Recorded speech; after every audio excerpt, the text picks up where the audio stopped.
So this guy is calling Supreme Court Justice Ketanji Brown Jackson the epitome of a DEI hire. But is that true? And I thought what I'd do for this video is compare the last 4 Supreme Court justices to be seated. That's Neil Gorsuch, Brett Kavanaugh, Amy Coney Barrett. These are all Trump nominees. And this is Ketanji Brown Jackson, who is nominated by Joe Biden. And I know a lot of people hate AI, but I love it for unbiased comparisons on multiple variables. And so to start with, we're going to go to Elon Musk's Grok, and I'm going to ask it, can you give me a side-by-side comparison of all the recent Supreme Court justices and their qualifications before being named to the bench? Let's compare the resumes of Ketanji Brown Jackson, Amy Coney Barrett, Brett Kavanaugh, and Neil Gorsuch. I'd like a detailed breakdown of their previous education, clerkships, and experience as both a lawyer and judge before being named to the bench. If possible, rank them 1 through 4 at the end and include a score of 100 for each. 100 being the most qualified candidate ever, and 0 being wholly unqualified. And as you can see, there is my prompt, and here is its reply. It created this massive, long table here of all the information. And then down here at the end, it says that it's going to rank it 20% on education, 20% on clerkships, 30% on legal experience, and 30% on judicial experience. And as you can see down here at the bottom, under the ranking and scoring, it actually ranks Ketanji Brown Jackson first with a score of 92 out of 100. Then it ranks Brett Kavanaugh second with a score of 88 out of 100. If we scroll down here, you'll see that Neil Gorsuch takes third with a score of 86 out of 100. And last is Amy Coney Barrett with a score of 80 out of 100. And then just for good measure, I said, if you did this same analysis with all 9 Supreme Court justices at the time they were nominated, can you give me the same rankings and score? And here's how Grok ranked all 9 Supreme Court justices, with Sonia Sotomayor taking first with 94 out of 100. And Amy Coney Barrett isn't last anymore. That belongs to Clarence Thomas with 78 out of 100. So I'm sorry, conservatives, if you're looking for DEI hires that have been placed on the Supreme Court, this is your number 2 offender, and this is number 1. As you more than likely know, this phrase DEI has been floating around and started to become a buzz term. And I call it a phrase and a term because, like the white supremacists like to do, they take something that has actual meaning, flip it, and turn it into something that they can use against any particular group that they don't like at the moment. But one of the craziest parts of this whole mess is when I hear white women complaining about the very thing that they've been the biggest beneficiaries of. Kamala Harris was a DEI hire, 100% for vice president. Karen Bass almost got the job. She's even dumber than Kamala. That's obvious.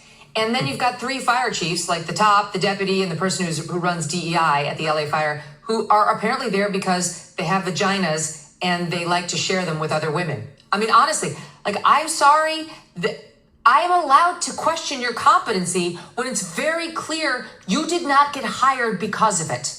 When you yourself are touting all the firsts. Karine Jean-Pierre's another one. She's in there touting how she's the first black lesbian, she sucks too. Stop touting these irrelevant characteristics as reasons we're supposed to celebrate you and then try to hide behind them when you come under criticism for your incompetence. I don't know what it is, but every time I see her, this is what I think about.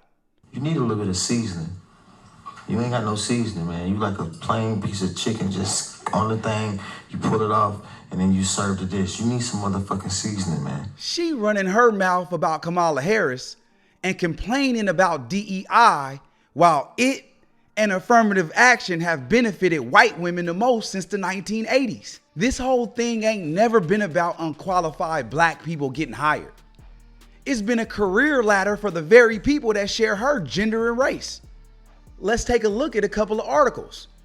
This one written by the Philadelphia Women's Network Connection on January 31st, 2025. Why DEI matters in America and who benefits the most. Diversity, equity, and inclusion, DEI, initiatives have become a major focal point in corporate America, educational institutions, and government programs. These initiatives aim to level the playing field for historically marginalized communities, ensuring fair treatment and equal opportunities. However, while DEI is designed to benefit all underrepresented groups, studies show that the primary beneficiaries have been white women. Studies show. In this blog, we'll explore why DEI is essential in America, how it contributes to economic and social progress, and why white women have seen the most significant gains from these programs. That's Exhibit A. Let's go see Exhibit B. This one's written by Stacey Brown. She's a NNPA senior national correspondent. If you don't know what the NNPA is, it's the National Newspaper Publishers Association, a trade association for black-owned newspapers. That's why it's important for me to do what I do, because we got to make sure we're getting the truth out there. When they keep spewing this propagandist ideals, we got to make sure we fighting back with the truth. That's why I love to do what I do. Let's get it. The DEI deception. White women benefit, black Americans blamed. While President Donald Trump and his allies at the Heritage Foundation work to gut diversity, equity, and inclusion programs across America, a dangerous narrative continues to spread that DEI is some handout to black Americans. But the truth, backed by decades of data, and recent studies, reveals a different picture entirely. The primary beneficiaries of DEI have not been black people, but white women. Since returning to the White House, Trump has waged a relentless war on what his administration calls woke politics. His rhetoric has stoked resentment against DEI, falsely painting it as favoritism for black Americans. Yet, according to the experts, and multiple studies, white women have long been the ones gaining the most from these very initiatives. Here's a quote from Jasmine Crockett. Actually, everyone but black folks benefit from DEI. Texas Congresswoman Jasmine Crockett said in an earlier published interview, still quoting Jasmine, "We were always the intended target to benefit, but the way that most policies are written, people learn how to game the system." End quote. Reese Colbert, a political commentator, told The Root that this false narrative has been published strategically. The notion that black people are the primary beneficiaries of DEI, despite evidence to the contrary, has fueled irrational hostility, often from those who benefit most, she said. According to data compiled by Zippia and cited in The Root and Philly Women's Network, that's the one we just read, 76% of chief diversity officers in corporate America are white, and 54% are white women. A Forbes analysis found that white women hold nearly 19% of all C-suite positions. C-suite positions, that's upper level. CEO, CFO, COO, the people that's making decisions. While women of color account for just 4%. White women have also received the lion's share of affirmative action benefits in both employment and education. A 2025 study cited by the League of Women's Voters revealed that as early as 1997, at least 6 million white women held positions they would not otherwise have obtained. Yeah, we're going to pause right there. Let's read it again. A study has shown in 2025, it revealed that as early as 1997, at least 6 million white women held positions they would not otherwise have obtained without affirmative action.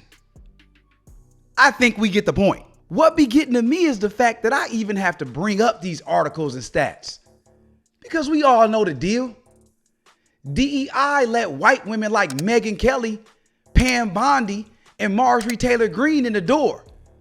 And now they trying to lock it behind them. DEI is just a rebranded version of hating white people. DEI, in this case, stands for divisive, erroneous, and insidious. DEI, which stands for didn't earn it, discrimination, exclusion, and indoctrination. White folks do this thing where they love to talk about who's qualified and who ain't, when we all know who has always got the jobs and positions, regardless if they had the skills or not. The whole Trump cabinet don't know what the hell they doing, and is simply there because he likes them, knows they won't challenge him, and they're white. Linda McMahon, the wrestling lady, she don't know what the hell she doing. The most unqualified person for a job in the history of America is RFK Jr. I mean, he don't even pretend he know what he doing for the camera. Why did you nearly double the rate that taxpayer dollars give for-profit insurance companies like United next year, if you don't know those things? Double the rate? How did I do that? In the healthcare space, something that we've both spoken to is that some of the worst actors are in the for-profit medical space. And one of the worst companies actually is United Healthcare. Secretary Kennedy, are you aware that President Trump's Department of Justice is reportedly investigating United Healthcare for criminal insurance fraud in some of their for-profit health insurance plans, like Medicare Advantage? I'm not aware of that investigation. You are not aware that the Trump Department of Justice is investigating the largest insurance company in America that No, I'm not aware of. for fraud in Medicare Advantage No, I'm not aware of that. that you have jurisdiction over? It doesn't surprise me. Okay. In your submitted testimony, you said HHS takes seriously our role as responsible stewards of taxpayer dollars. Are you aware that for-profit insurance corporations like United Healthcare have been found to be defrauding public dollars of more than $80 billion a year? I'm not aware of that number, but You're I'm not aware aware that of there's that? fraud across the for-profit sector. Respectfully, Secretary Kennedy, if we're making decisions around waste, fraud, and abuse, this is the largest source of waste, fraud, and abuse of public dollars in the public insurance You space. say $80 million? $80 billion a year. 80, did you say 80 million or 80 billion? 80 with a B, billion. With a B, yeah. Yeah. If that's the case, why did you nearly double the rate that taxpayer dollars give for-profit insurance companies like United next year, if you don't know those things? Double the rate? How did I do that? So your agency nearly doubled the taxpayer dollars that for-profit insurance corporations like United will be paid next year, meaning these companies, the largest of whom is under investigation, criminal investigation by the Trump administration, will be receiving an additional $25 billion from your agency. How is that happening? Dude, a clown. And at the end of the day, these white nationalists will do whatever they need to do to make sure that they never have to compete on an even playing field. So when you hear somebody like Megyn Kelly or Charlie Kirk talking down on DEI, if you listen closely, what you'll really hear is panic. Because their worst nightmare is sitting across from somebody who's just as qualified and just as capable, but doesn't look like them, talk like them, or come from where they come from. Because the moment that starts to happen in large numbers, they know which group of people is getting exposed. I'm done with these clowns. I'm out.